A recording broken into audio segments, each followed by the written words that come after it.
Selamat siang semuanya. Di video kali ini saya akan membahas tentang materi populasi sampel dan sampling. Sebelum itu, saya akan memperkenalkan diri saya.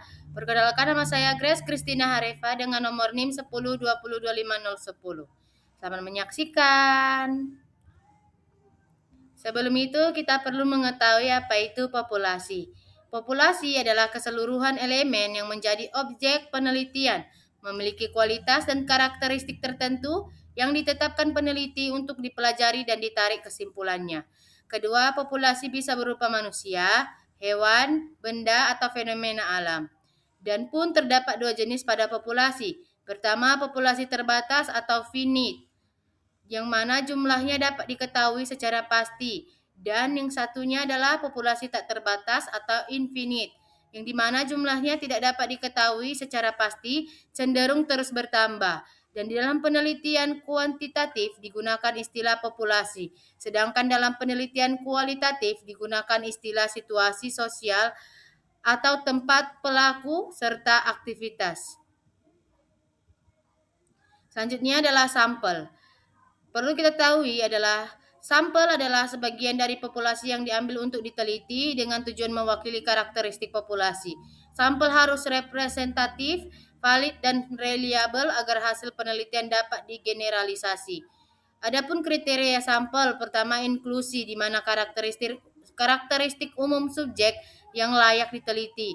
Kedua, eksklusi, di mana subjek yang memenuhi inklusi tetapi dikeluarkan karena alasan tertentu, misalnya kondisi medis, etika, atau penolakan partisipasi.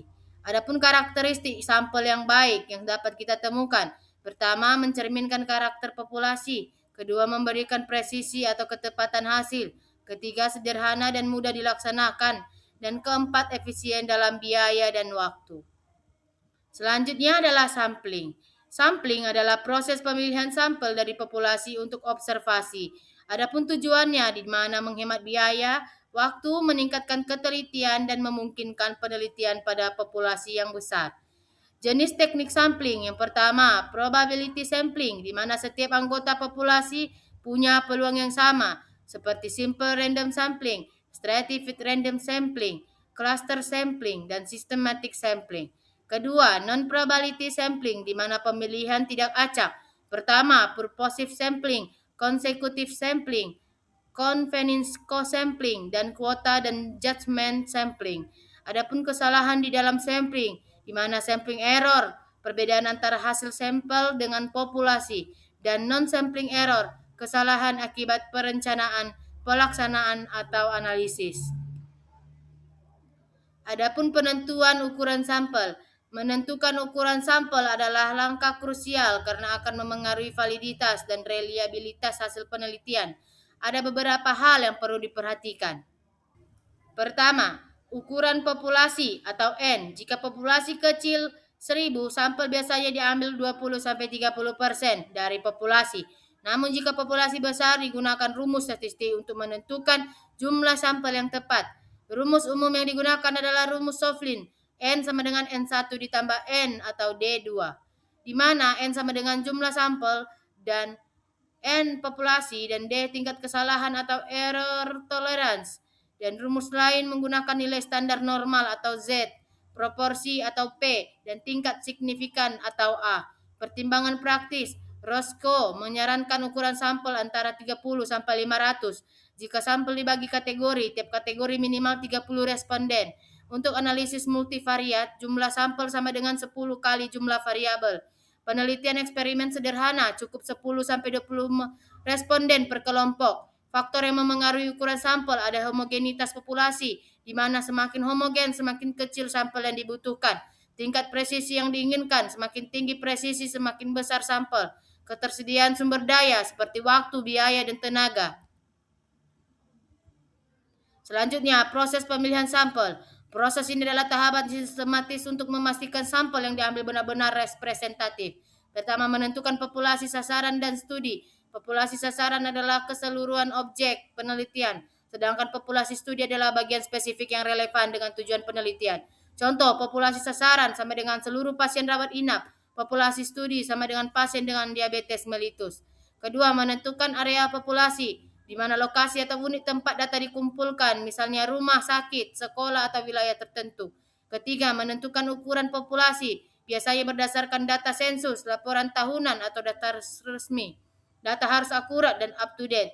Keempat, membuat kerangka sampling atau sampling frame, di mana daftar lengkap unit populasi yang akan dijadikan dasar pemilihan sampel. Kerangka harus jelas, tidak ada duplikasi dan dapat dilacak di lapangan. Kelima, menentukan teknik sampling. Pertama, jika tujuan penelitian adalah generalisasi, gunakan probability sampling atau random. Kedua, jika tujuan penelitian lebih eksploratif, bisa menggunakan non-probability sampling. Keenam, menarik sampel, dilakukan sesuai teknik yang dipilih.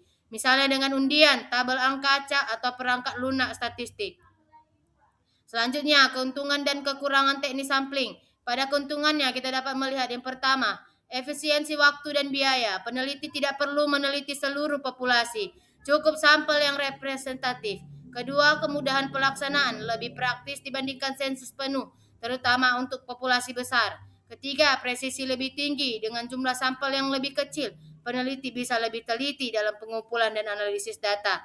Keempat, analisis lebih mendalam. Teknik seperti stratified sampling memungkinkan analisis per kelompok atau strata sehingga hasil lebih detail. Dan generalisasi, jika sampel representatif, hasil penelitian dapat digeneralisasi ke populasi. Adapun kekurangan yang dapat kita lihat, sampling error, di mana perbedaan antara hasil sampel dengan populasi tidak bisa dihindari sepenuhnya. Kedua, bias, terutama pada non-probability sampling yang bergantung pada subjektivitas peneliti. Ketiga, kesulitan kerangka sampel, tidak selalu tersedia daftar populasi yang lengkap dan akurat.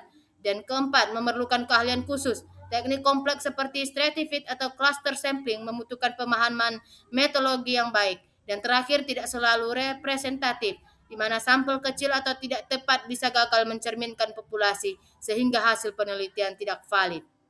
Sehingga tibalah kita pada soal latihan. Di mana soal pertama, seorang peneliti ingin menilai kepuasan 100 pasien rawat inap. Karena keterbatasan waktu, ia hanya bisa meneliti 40 pasien. Dari 40 pasien tersebut, 15 menyatakan sangat puas, 10 puas, 5 cukup puas, dan 5 kurang puas, dan 5 tidak puas. Berapakah jumlah pasien yang menyatakan puas dan sangat puas? A. 15, B. 25, C 30, D 35, E 40. Kita akan membahas serta kunci jawabannya. Kunci jawabannya adalah B 25. Di mana pembahasannya jumlah pasien yang menyatakan sangat puas 15 ditambah dengan puas 10 sama dengan 25 pasien. Ini menunjukkan bahwa mayoritas sampel memiliki kepuasan positif. Kita masuk pada soal yang kedua. Dalam penelitian tentang kelengkapan rekam medis pasien rawat inap, peneliti menentukan populasi sasaran seluruh pasien rawat inap di RSX tahun 2024, populasi studi pasien dengan diagnosis diabetes mellitus, ukuran populasi studi 500 pasien. Peneliti ingin menggunakan teknik stratified random sampling berdasarkan jenis kelamin. Jika jumlah pasien laki-laki sama dengan 300 dan perempuan 200 dan peneliti mengambil sampel sebanyak 100 pasien, berapakah jumlah sampel laki-laki dan perempuan yang harus diambil? A. Laki-laki 50, perempuan 50, B. Laki-laki 60, perempuan 40, C. Laki-laki 70, perempuan 30, D. Laki-laki 80, perempuan 20, E. Laki-laki 90 dan perempuan 10. Kunci jawaban dan pembahasannya. Kunci jawaban adalah B. Laki-laki 60 dan perempuan 40. Di mana proporsi laki-laki sama dengan 300 per 500 sama dengan 0,6, di mana 0,6 dikali 100 sama dengan 60 proporsi, di mana perempuan 200 per 500 sama dengan 0,4, di mana 0,4 dikali 100 sama dengan 40. Maka sampel yang representatif adalah 60, laki-laki dan perempuan 40. Kita masuk pada soal yang ketiga. Seorang peneliti menggunakan convenience sampling dengan memilih pasien yang kebetulan hadir di poliklinik pada hari tertentu. Hasil penelitian menunjukkan bias karena hanya pasien dengan jadwal kontrol rutin yang terwakili. Apa kelemahan utama dari teknik sampling ini? A. Menghemat biaya dan waktu. B. Tidak memerlukan kerangka sampel. C. Risiko bias tinggi karena tidak representatif. D. Memberikan peluang sama bagi semua anggota populasi. E. Lebih akurat dibanding stratified sampling. Kunci jawabannya adalah C. Risiko bias tinggi karena tidak representatif. Pembahasannya karena convenience sampling memang mudah dan murah, tetapi kelemahan utamanya adalah bias tinggi. Sampel tidak mewakili populasi secara keseluruhan karena hanya mengandalkan kemudahan akses. Akibatnya hasil penelitian tidak valid untuk digeneralisasi. Sehingga tibalah kita pada kesimpulannya, di mana populasi, sampel, dan sampling merupakan fondasi utama dalam penelitian.